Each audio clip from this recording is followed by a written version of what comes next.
보좌를 경험하라 53쪽에서 오늘 진행합니다. 몸 두 번째 페이지입니다.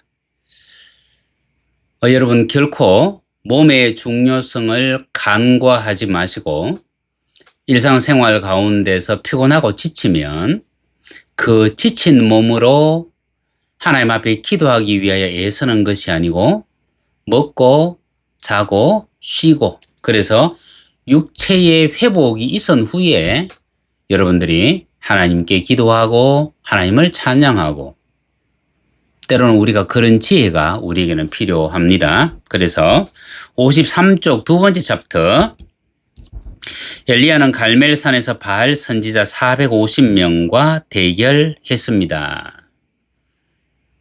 그들이 아침부터 오정이 지나도록 칼과 창으로 자기 몸을 상하게 했지만 바알은 응답이 없었습니다. 여러분 이 450명의 이 사람들이 자기 몸을 상하면서 지금 자기들이 섬기는 바알을 부릅니다. 여러분 우리가 예를 들어서 무속에 젖어 있던 사람들 아니면 우리 기독교와 상관없는 사람들이 모여서 어떤 집회를 하고 했을 때 우리가 그 옆에 있으면 사실 우리의 몸이 피곤함을 느껴요. 왜냐하면 이 영적인 세계에서는 우리가 알지 못하는 수많은 복잡한 일들이 오갑니다. 그죠? 우리가 일상생활 속에서 수많은 전파가 우리 몸을 스쳐 지나가고 우리 몸을 통과해 지나가는 것처럼 이 영적인 전쟁 속에 있는 우리는요, 이 원수와의 전쟁에서 굉장히 많은 고통을 당합니다. 이 엘리야는 450명의 바알 선지자들이 자기 신을 부르면서 칼과 창으로 자기 몸을 상하게 할 그때에 그냥 엘리야에게 아무 일도 없었는 것이 아니고요. 육체적으로 엄청난 공격을 받습니다. 이미 그곳에서 벌써 지쳐버린 거예요. 그리고 난 뒤에 엘리야는 무너진 단을 수축하고 이스라엘 12지파의 숫자만큼 돌을 취하여 단을 쌓고 번제물과 나무를 준비하고 12통의 물을 부었습니다. 이 모든 것을 엘리야가 관장을 했어요. 그러면 이미 몸은 넉다운 되어져 있습니다. 몸이 지쳐 있습니다. 저녁 소재 드릴 때에 엘리야는 기도했고 하나님의 불이 내려왔습니다. 번제물과 나무와 돌과 흙을 태우고 도랑의 물을 핥았습니다. 그리고 엘리야의 명령에 따라 바알 선지자 450명을 결박했고요. 그리고 기손 시내에 내려가서 그들을 처형했습니다. 여러분 이 모든 일들은 굉장한 급박한 일들이에요. 그리고 말 그대로 아침부터 이 시간까지 엘리야는 계속 지금 전쟁을 치르고 있습니다. 육체적으로도 이미 지쳐 있고 그의 영도 이미 지쳐 있고 그의 혼도 지금 지쳐 있습니다. 그리고 비가 왔어요. 아합에게 마차를 타고 내려가라고 얘기합니다. 그리고 엘리야가 마차 앞에서 달려가요. 물론 여러분 갈멜산 위에서 되어진 일이기 때문에 이 마차가 그냥 평지를 달리는 것처럼 손살같이 달려가지는 못합니다. 내리막이기 때문에. 그럼에도 불구하고 지친 엘리야는 마차 앞에서 달려갑니다. 벌써 저녁 시간이에요. 그런데 그 소식을 들은 아합의 아내인 이세벨이 엘리야를 죽이려고 합니다. 그럼 다시 엘리야는 그 갈멜에서 다시금 브엘세바로 도망을 가요. 저 남쪽에 있는 블레셋과의 경계 지점입니다. 그것까지 도망을 왔다는 얘기죠. 하루 종일 싸웠는데 또 밤에 비가 오는데 마차 앞에서 달렸는데 다시 브엘세바로 도망을 왔어요. 하루 만에 도망갈 수 있는 거리가 아닙니다. 그리고 그곳에서 로뎀나무 밑에서 아버지 나 이제 더 이상 못 하겠습니다. 나는 이제 더 이상 못하겠습니다. 그 로뎀나무 밑에서 차라리 죽기를 기도한 후에 그곳에서 누워 잤습니다. 여러분, 선지자가 얼마나 힘들었으면 하나님, 나 이제 더 이상 못하겠습니다. 차라리 나를 죽여주십시오. 그래서 이 로뎀나무의 뜻이 시궁창이라는 뜻인데, 엘리야가 얼마나 지치고 얼마나 힘들었는지를 아주 적나라하게 보여주고 있습니다. 여러분, 몸이 지치면요, 사람은 인내심이 바닥나요. 그리고 숨겨져 있던 분노가 치밀어 올라요. 그리고 그 분노가 몸을 쳐요. 하나님의 말씀에 신실했던 사람, 하나님의 영광을 드러내기 위해서 바알 선지자 450명과 대항했던 사람, 기도했을 때 응답이 있었고 3년 6개월 만에 비가 왔어. 온 나라에 하나님이 살아계심을 다 보여주었던 사람, 그런 그가 브엘세바에서 하나님, 나는 더 이상 못하겠습니다. 몸이 넉다운 됐습니다. 여러분, 이쯤 되어지면 하나님이 엘리야 앞에 탁 나타나서 엘리야에게 기운을 쫙 풀어 넣어주고, 야, 너 정말 수고했다. 응? 이렇게 고생했기 때문에 넌 앞으로 멋있게 서임 받을 거야. 그랬으면 참 좋겠는데, 하나님은요, 엘리야를 만나기 전에 천사들을 통해서 떡과 물을 보내줍니다. 그를 만나셔서 그의 영에 힘을 주시고 그를 회복하기 이전에 몸을 위한 것을, 몸에 필요한 영양소와 수분을 먼저 공급하세요. 여러분, 몸이 지치면 마음이 지치고요. 그리고 감정이 폭발해요. 몸이 상하고 몸이 깨어지면 영혼은 원래 있던 곳으로 돌아가요.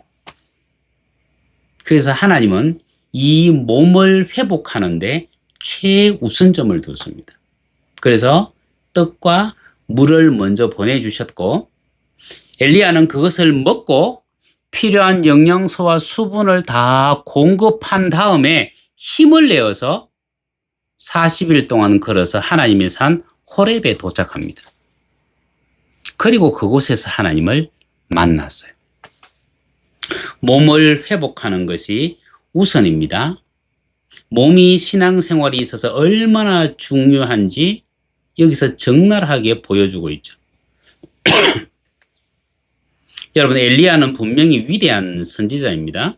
그렇지만은 그가 이 브엘세바에서 죽기를 기도했기 때문에 엘리야의 사역은 엘리사에게로 위임되어 버립니다. 요나가 니느웨 성으로 갔습니다. 당시 니느웨 성의 인구는 한 60만 명입니다. 근데 하루를 외쳤습니다. 하나님의 심판이 있을 것이라고. 하루를 외쳤는데 왕과 백성들이 전부 다 회개하고 돌아와 버렸어요. 여러분, 하루 선포했는데 60만 명이 회개하고 돌아와서 얼마나 엄청난 능력의 사람입니까? 그런데 요나는요, 하나님 앞에서 죽기를 기도했어요. 요나서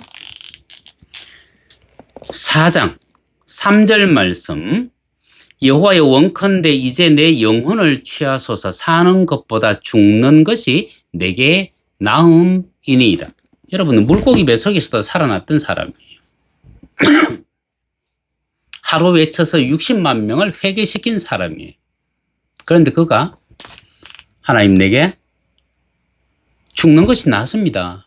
그런데 요나의 사역도 여기서 끝나버립니다.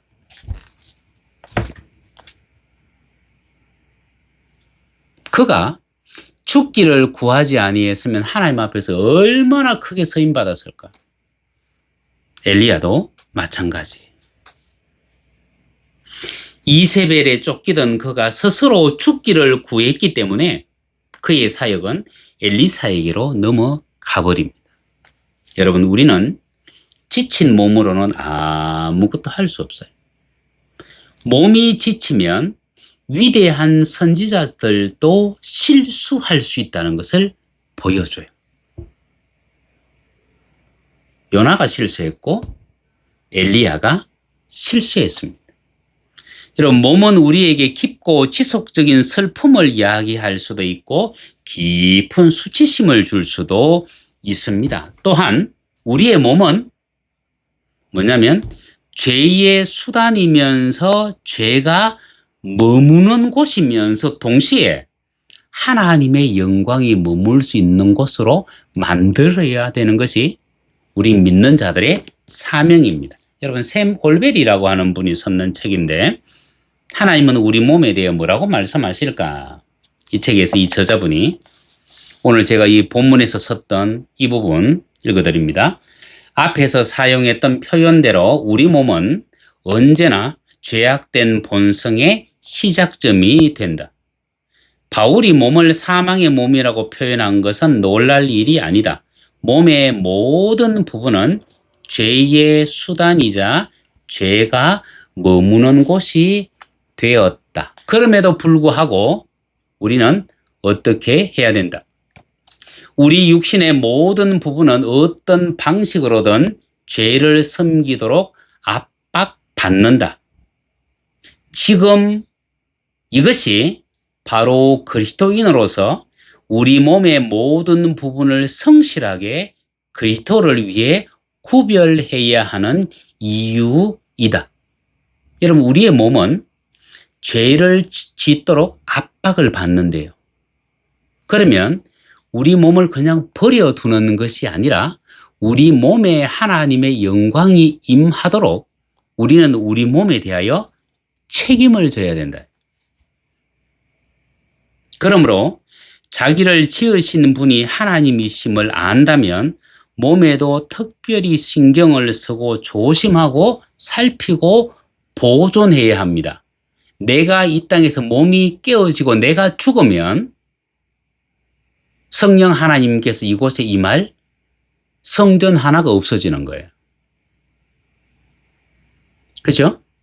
그러면 우리는 우리 몸에 대해서, 건강에 대해서 각별하게 신경을 써야 되고 영과 혼과 몸의 이 무게를 달리하는 것이 아니고 같이 할 수 있어야 됩니다. 영도 중요하고 혼도 중요하고 몸도 중요하고 이 세 가지가 공히 중요하고 이것의 가치를 알고 있을 때 우리는 하나님 앞에서 더 존귀하게 쓰임받습니다. 그래서 영은 영의 역할이 있고 혼은 혼의 역할이 있고 육은 육의 역할이 있다. 특별히 육은 성령 하나님께서 성전이라고 말씀하셨습니다.